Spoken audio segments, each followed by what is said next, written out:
coba tadabburin, renungkan surat Ad-Duha. Itu surat motivasi banget.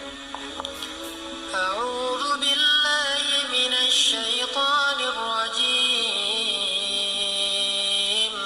Bismillahirrahmanirrahim. Wad-duha wal-laili idza saja. Ma wadda'aka rabbuka wa ma qala. Walal-akhiratu khairul laka minal ula. Walasawfa yu'tika rabbuka fatarda. Perhatikan surat Ad-Duha secara utuh dari ayat pertama sampai selesai. Itu ayat ketika Nabi lagi hampir putus asa. Turun ketika Nabi dalam keadaan berkeluh kesah. Ketika Nabi dalam keadaan gak pede. Ketika Nabi dalam keadaan sedih, berat. Kenapa? Karena wahyu sudah 6 bulan gak turun. Jarang banget sampai selama itu wahyu gak turun. Jadi kayak ibarat kita tuh udah 6 bulan gak ketemu dengan kekasih kita. Udah 6 bulan gak dapat WA dari pasangan kita. Kan 6 bulan loh. Atau udah 6 bulan WA kita gak dibaca-baca. 6 bulan pernah gak WA-nya gak dibaca 6 bulan? Paling-paling 2 hari 3 hari aja udah baper berat ya. Apalagi sampai 6 bulan Nabi tidak dapat wahyu. Selama 6 bulan gak ketemu Jibril. 6 bulan lamanya sampai Nabi berpikir, jangan-jangan saya sudah dipecat sebagai seorang Nabi. Sedih banget. Jangan-jangan Allah udah benci sama saya. Jangan-jangan Allah udah ninggalin saya. Jangan-jangan Allah udah memberhentikan saya. Jangan-jangan Allah udah nggak ridho lagi kepada saya. Ya Allah, gimana ini, gimana ini? Turunlah ayat setelah 6 bulan Nabi dalam keadaan sedih. Wadduha wal-laili idza saja. Demi pagi yang terang benderang, demi malam yang sudah senyap dan nyaman, udah semuanya tenang. Ma wadda'aka rabbuka wa ma qala. Berarti siang dan malam Tuhanmu tidak pernah meninggalkanmu dan gak benci sama kamu, wahai Muhammad. Ini ayat buat kita. Kalau ada yang mengatakan, apa maunya Allah sama saya? Kayaknya Allah gak ridho nih, saya jadi orang benar nih. Apa sih yang Allah pengen dari saya? Semua yang udah saya lakukan, tapi kok jadi kayak gini? Allah menjawab, ma wadda'aka rabbuka wa ma qala. Allah tuh gak pernah benci sama kamu, wahai hambaku. Dan Allah itu gak pernah meninggalkan kamu. Kemana Allah ketika saya butuh? Kenapa Allah nggak mengijabah doa saya? Dan seterusnya dan seterusnya. Ketika kita mengeluh, ayatnya ma wadda'aka rabbuka wa ma qala. Ketika kita merasa dulu sebelum saya hijrah kayaknya hidup saya enak-enak aja, lempeng. Sekarang setelah saya hijrah, kenapa rezeki saya jadi seret gini, jadi nggak enak? Ma wadda'aka rabbuka wa ma qala. Kayaknya Allah nggak rela banget saya jadi orang benar. Ma wadda'aka rabbuka wa ma qala. Kayaknya Allah nggak rela saya ninggalin dosa. Ma wadda'aka rabbuka wa ma qala. Qul ya ibadiyalladzina asrafu ala anfusihim la taqnatu min rahmatillah. Bilang kepada hamba-hambaku, kata Allah. Kekasih panggilannya tuh hamba, bukan makhluk. Allah kalau manggil kita kasar, makhluk. Kalau manggilnya lembut, hamba.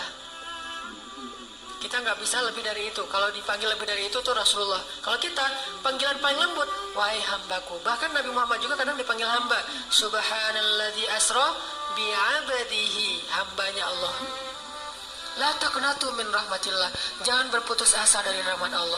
Allah mengampuni dosa jami'a, semuanya. Saya pernah berzina, ya Allah, semuanya diampuni. Saya pernah minum narkoba segala macam, semuanya diampuni. Saya banyak memakan riba, semuanya diampuni. Saya pernah membunuh, semuanya diampuni.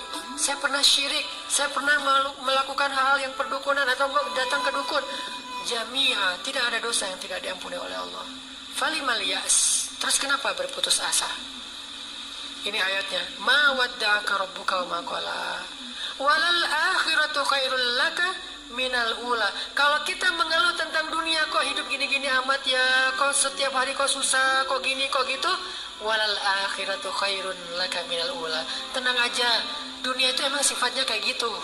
Sifat dunia itu keluh kesah. Kenapa bisa kayak gitu? Karena dunia nikmat yang sedikit dibagi rame-rame. Kalau akhirat nikmat yang banyak dibagi sedikitan. Dunia itu nikmat sedikit banget, kecil banget, lebih ringan dari 11 sayap nyamuk, dibagi miliaran orang. Kebayang gak tuh gimana sikut-sikutannya? Makanya wajar ada keluhan. Kalau akhirat, nikmat yang sangat berlimpah dibagi hanya sedikit orang. Jadi tidak ada keluhan nanti di akhirat. Ketika kita dalam keadaan keluh kesah, maka hiburannya walal akhiratu khairul laka minal ula. Dunia ini emang keluh kesah. Kalau mau istirahat, tidak ada lagi kecewa, tidak ada lagi sakit hati, tidak ada lagi keluh kesah, wala khaufun alaihim walahum yahzanun. Tempatnya cuma di surga. Surga itu tempat yang la khaufun walahum yahzanun. Tidak ada rasa takut, tidak ada ancaman, dan tidak ada kekecewaan. Jadi kalau kita kecewa, baca ayat walal akhiratu khairul laka minal ula. Dunia emang kayak gini, nanti akhirat lebih baik daripada ini. Sabar. Sampai kalimat, kalau kita merasa bahwa gimana Allah akan nolong saya, gimana Allah akan nolong saya, ada kalimat wala sawfa yu'tika rabbuka fatardo. Allah pasti akan memberikan kamu pertolongan sehingga membuat kamu bahagia. Harus yakin. Nah, pertanyaan terakhir, gimana biar kita yakin bahwa Allah pasti nolong kita? Ini kuncinya kan? Gimana kita yakin Allah pasti nolong kita? Nggak mungkin Allah meninggalkan kita, benci sama kita, pasti akan menolong kita. Gimana caranya kita yakin? Jawabannya di ayat alam yajidka yatiman fa'awah wa wajadaka dhallan fahada wa wajadaka ailan fa'aghna. 3 itu jawabannya. Lihat masa lalu kita. Dulu kita tuh sendiri, bukan siapa-siapa, Allah kasih kita keluarga. Dulu kita itu tidak punya apa-apa, Allah kasih kita kecukupan. Dulu kita itu bingung, Allah kasih kita ilmu. Bukankah itu bukti bahwa Allah nggak pernah meninggalkan kita? Kalau dulu Allah pernah nolong kita, kenapa sekarang tidak? Buat saya pribadi, dulu saya berangkat ke Mesir, sendiri nggak punya siapa-siapa. Kemudian Allah kasih keluarga, Allah kasih teman di Mesir. Saya berangkat ke Mesir, nggak bawa uang 1% pun. Allah beri saya rezeki selama di Mesir dan bisa makan. Bahkan punya tempat tinggal kontrakan 3 tempat. Teman saya yang datangnya dengan modal cuma 1 kontrakan, saya 3 kontrakan. Saya dulu di Mesir bingung kan, namanya juga anak baru ya, datang ke luar negeri kan bingung gitu kan ya, polos-polos, lugu-lugu gitu. Ini kemana nih, gimana. Akhirnya Allah beri petunjuk, akhirnya bisa jadi guide untuk orang-orang yang lagi wisata umroh plus Mesir. Alam yajidka yatiman fa'awah wa wajadaka dhallan fahada wa wajadaka ailan fa'aghna. Maka lihat masa lalu kita teman-teman. Lihat pengalaman hidup kita ketika Allah menolong kita. Itu harusnya menjadi dalil supaya kita makin yakin Allah nggak mungkin meninggalkan kita dan benci kepada kita. Ma wadda'aka rabbuka wa ma qala.